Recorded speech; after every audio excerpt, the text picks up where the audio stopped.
What up? This is Robert Horry. Horry, three-pointer. Buries it. You might know me as Big Shot Bob. To Horry for three. Oh, unbelievable. This guy is off the charts. What's going on, Big Shot Bob? Robert Horry from downtown. What's going on is it's the Friday bonus show. It's Friday. It's Friday. It's the shoot-around, episode 104. And, man, we got a lot of really good submissions this week from our fine listeners. If you ever have one, you can find us at Big Shot Bob Pod all over the place, at Rob Jenners, at bharper90, I believe, as well on the X, and at, what is it, at RK Horry or RK Horry7, or what's your, do you even go on X anymore? No. You know, you're mostly on Instagram, I guess. I just am mostly on IG. Okay, so you can find Rob on IG somewhere. Whatever IG is. But if you ever send us something, send it on over. You can DM any of us, and we'll try to get it included on the show. I got this one just was all over my feed, so I had to play it because I know he's your boy. Did you see Cee Dee Lamb get trucked last weekend? Yeah, I saw that. Bro, like on the sideline, in the middle of a play, I guess he was celebrating somebody getting behind the defense. He ran out on like near the edge of the sideline and where I guess you're not supposed to be outside the box. And bro got trucked by an official. I thought he broke his neck. I think I broke his freaking neck. He got blindsided. It was like the Joe Namath hit. He just went, he went down, and then they penalized him. And then he got a penalty, 15-yard penalty for interference on the sideline. Did you ever have a teammate or somebody you played with in a game catch a really stupid penalty? Or did you ever get one yourself? Like a real stupid one? No. Not really? Nothing comes to mind, huh? Nothing comes to mind. That's pretty good, though. When you're not even in the game and you get penalized, I like that. That always makes my day. Well, you know, you got that infamous where Tim Duncan is laughing and Joey threw him out of the game. And we all like looking around like, what the fuck just happened? And we like, I'm tired of your ass. Get up out of here. And everybody, who's he talk to? You motherfucker. And that was actually in one of my questions in Lucky 7 last week of the game, and I had to take it out because I'm like, man, everybody's gonna know that. That's like an infamous moment. When and if you look at it, I'm sitting next to him. I thought he was throwing me out the game. Like it was so. What'd I do? The call was so bad that we all started laughing. I'm like, oh my goodness. And he looked at the bench and said, I'm sick of your ass. Get the fuck out of here. And I'm like, who? And we all looked around like, who's he talking to? Who are you yelling at? He yelling at Tim. And Tim never probably got that. That's from that moment on, Tim Duncan was like, fuck you, NBA. If you're not going to have my back on this one and not rescind the fine. And that's when Tim and the whole relationship with the NBA kind of went south. Because he stopped doing stuff for the league. He was like, nah, fuck y'all. It was that moment? Yeah, after that moment. Wow, I didn't know that. Yeah. Because, I do know the moment he got I remember he got tossed for laughing, and I was like, holy shit. Like that, because I think I was floored because it was Tim. Yeah, and Joey. And it was like, usually he's not that guy. Yeah, for like 4 years, Joey couldn't call in or out any Spurs games. It was for a minute. Yeah. Wow. Damn. Question from Matt. I know NFL preseason kind of sucks, but tell me you guys saw the Jacksonville Jaguars kicker 70 yards. Cam Little drill a 70-yard field goal Saturday night. I went and found the audio from their call. Here's the call of that dude hitting a 70-yard field goal. Holy smokes.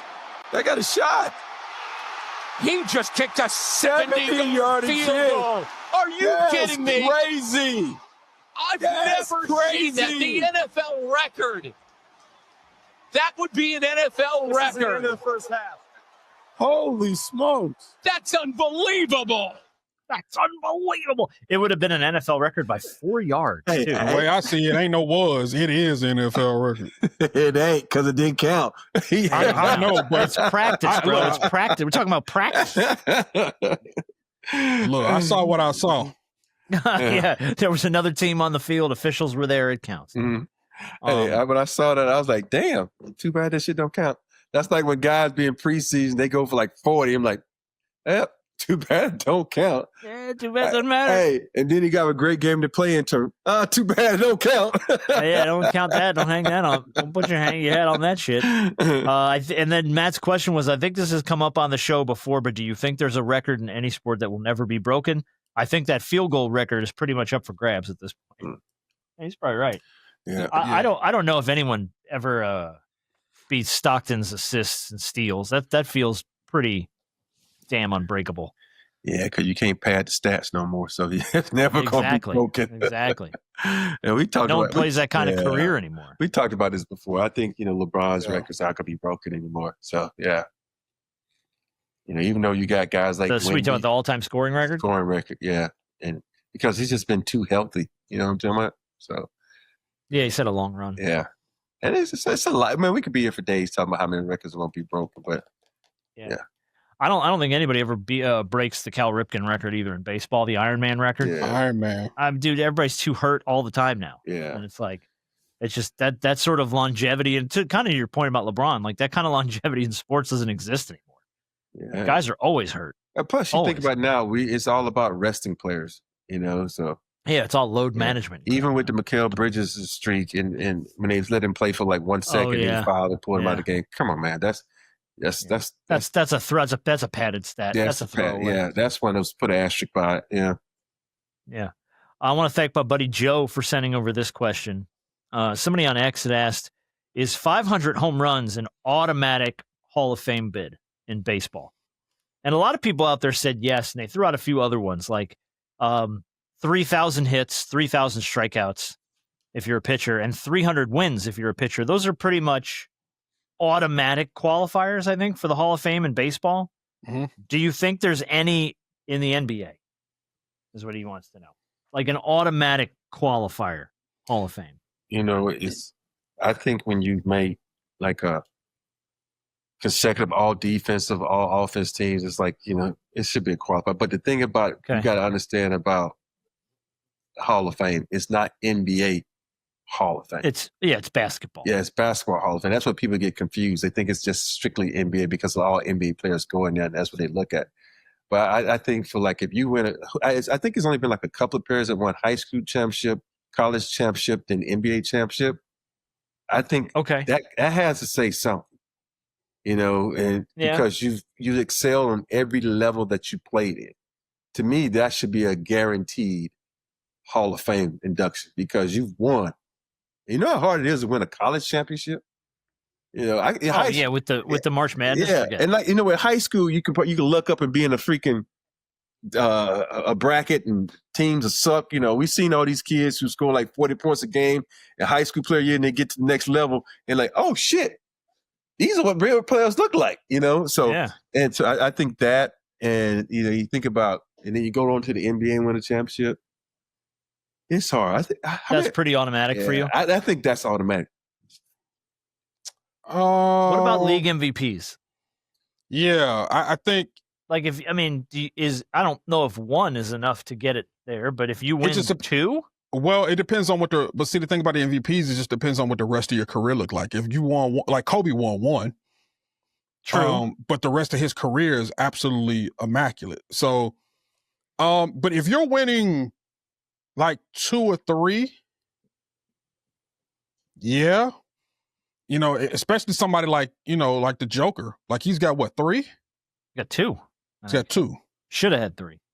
But you look at it, even with his 2 with the rest of his career, he's going to the Hall of Fame. He's an NBA champion as well. Mm-hmm. So, what about Defensive Player of the Years? Rudy Gobert will be, because that was the conversation, right? The one that got Shaq all pissed off is that Rudy's probably going to go in because he's got what, 3 of them or 4 of them? 4 of them. So here's a question for you guys: you win an MVP in the finals, are you in? Is Iggy automatically in? No. Damn. No, because the finals MVP. Because the finals MVP is a series. And like Iguodala showed you can just get hot in a series and take over a series and win a finals. Well, he didn't get hot. He had one good game. 2 or 3 good games against arguably one of the best players that played the game, and we all know they should have went to Steph. Yeah, well, of course. Yeah. Now, if Iguodala, how many years did he play with the Warriors? Like 8? I want to say 6 or 7. Maybe it is. He only won, 1 title with them? Yes, I believe that's right. No, maybe he won 2. Now, let's say this. Let's say if he would have won 2 finals MVPs. Maybe. I think it's interesting when you talk about 2 finals MVPs for a guy who, had a decent career. Mm-hmm. 9 seasons with Golden State. 9 seasons with Golden State. So I would assume he won, 2 titles. So 2 finals MVPs with his career could be a conversation. Okay. Yeah. I just didn't know if there were any automatics for you guys. No, and I think when you hit 2 or 3 of any major like MVP, or you win 2 finals MVPs, or you win a couple defensive player of the years, I think you're starting to kind of check a few boxes that maybe other things in your career could probably go overlooked. Yeah. You know what I mean? Yeah. Okay. Question from Derek. This is funny. I'm on Instagram this weekend and I see Tyrese Maxey asking people on IG Live to help him figure out how to use a can opener. I went and found the audio, and sure enough, dude does not know how to use a hand crank can opener. And normally, Chef helps me use the can opener for my dogs. Tell me what I need to do. Somebody on here, help me out. Show me how to work this thing.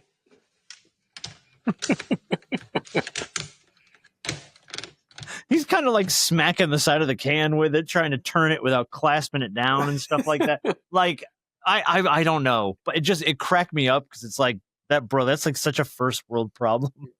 I've never had to crank open a can of anything on my own.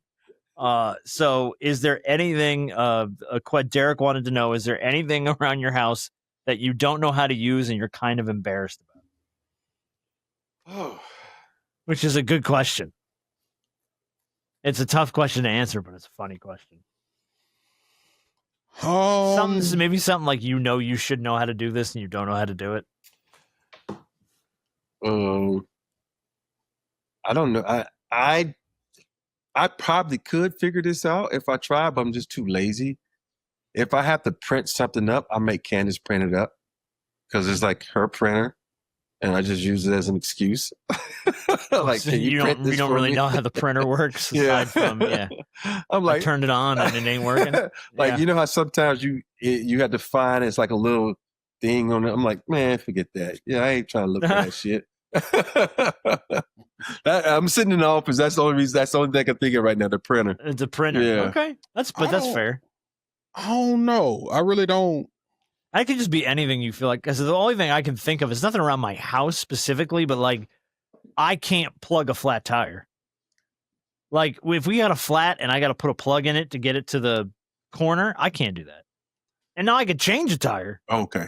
Oh, but I can't plug one up for nothing. Like I don't know how to find the damn hole. And Austin come over, my son, who God bless him, is a mechanic, could just like literally roll the car forward a couple feet and go right there, pop, pop, zip, bing, done. And I'm like, I couldn't have done that in 2 hours. It'd been 2 hours and me pouring water on a tire to find a hole. I could never do it. I remember the first time I ever had to change a flat tire. Me and my friend named Dub Backus, he was one of our managers at Alabama. We were coming back from Birmingham, and he got a flat tire. And we were looking at each other like, what the fuck are we going to do? He's like, have you ever changed a tire? Like, nope, but I seen it done on TV. and this is before the days where you could find a YouTube walkthrough, you know what I mean? It was before cell phones. You could call anybody. So I said, I know from watching my grandfather, you have to find that little hitch that it goes in, and then you had to crank it. And then we changed the tire and made it back. So I was like, ding, ding, ding, I did something. Look at you. Hang that on the wall, man. Uh-huh. Yeah. Oh, Doug. Doug's a lawyer now. He's a lawyer. Yeah. And hopefully you can still change a tire. Yeah. I mean, look, lawyers can learn how to change tires too. Changing a tire is a universal type of thing. Yeah. No matter what profession you work in, like everybody that's something needs to know how to do it. Yeah. Hey, now with run flats, fuck that. I got run flat. Oh, yeah? I'm just going to make it to where I need to go. Wherever I got to get to. But slowly. It'll hold. Mm-hmm. It'll hold. Question from Johnny. The Sixers are bringing back the iconic AI era jerseys, the Iverson jerseys, next season. What other iconic jersey would you like guys see to have seen brought back? I think the Bulls are bringing theirs back too. The black pinstripe one. Oh yeah. Yeah, that's a good one. Yeah. My goodness, who had really good jerseys? You know, you think about Knicks jerseys haven't changed. Rockets jerseys changed. Go back to the ketchup jerseys for the Rockets, and the white jerseys for the Rockets. That one. Okay. Yeah, the whites, the Rockets, the Houston whites are cool. Uh-huh. Have they worn? I don't know. Maybe they have done this before. Have the Magic brought back like the Shaq era Magic logo? Mm-hmm. Because that was always the one that I always remember the most from. That was the '90s Magic era with the star and on it and stuff. Yeah. That one was cool. The Hornets need to bring back the actual Hornet. Yeah, bring back the Hornet from the '90s, man. Yeah, where's the Hornet been at? Bring his ass back. The Tampa Bay Buccaneers need to bring back the helmet with the old school, the Doug Williams ones. Yeah, the creamsicle. The creamsicle. The guy with the Buccaneer with the knife in his mouth and the 3-point stance. Yes. That move. They use that as a alternate sometimes. Yeah. They bring them back from time to time. Can OKC wear the Supersonics jerseys for just one game? I know, right? I would love that. Like, that'd be cool as shit if they did that. Like, just break out them old Seattle Supersonics jerseys for a game. Or do a style of Thunder, but do them in the Sonics green. Dude. Didn't the Ravens break out the Oilers? Is it Ravens or was it Colts that took over the Houston Oilers? That was the Ravens, I think right? that was the Tennessee Titans. I mean, the Titans, yeah. Yeah, it was the Tennessee Titans. They broke out with the old Houston, the Warren Moons, right? One time? I think they might have adopted the color scheme. I don't know if they've ever broken out the oil derrick on the side of the on the side of the helmet. Yeah. That'd be a cool one to bring back, though. I like that a lot. All right, last question in shoot around this week, and we'll wrap it up here. And thank you for joining us for a quick Friday show. I don't always have the highest opinion of some of the stuff that Ryan Clark has to say. I think he's okay. This one, I'm with him 100%. He tweeted this weekend, quote, "Coleslaw should be outlawed.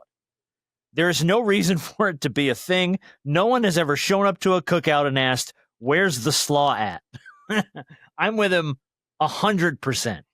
Yeah, coleslaw can fuck all the way off. Like, it is disgusting. Who eats coleslaw? I love coleslaw. You eat coleslaw? I love coleslaw. Dude, what is it about because what is it? I like to have a bite of coleslaw and a bite of baked beans at the same time. You get the hot, the cold, the sweet, all together. So if you don't like coleslaw, keep that shit to yourself, because some of us like coleslaw. I'm with it. No.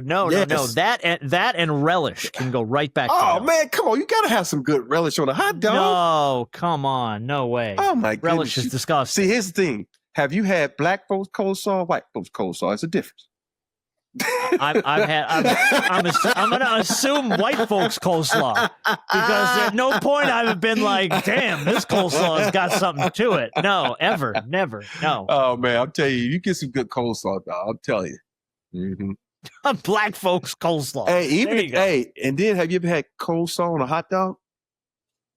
Coleslaw on a hot dog? Yes. No, dude, I will not slaw even. Dog? Yeah, slaw dog. Mm-hmm. No, God, what is wrong? What are you doing? Reevaluate your life decisions, your life choices, man. Hey, you're putting coleslaw on a hot dog? That's not my. I would have had it, but that's not what I would want to know. I like coleslaw. What is your preferred hot dog topping? Like you're at a cookout, you get a hot dog. What's going on? Ketchup, mustard, and relish.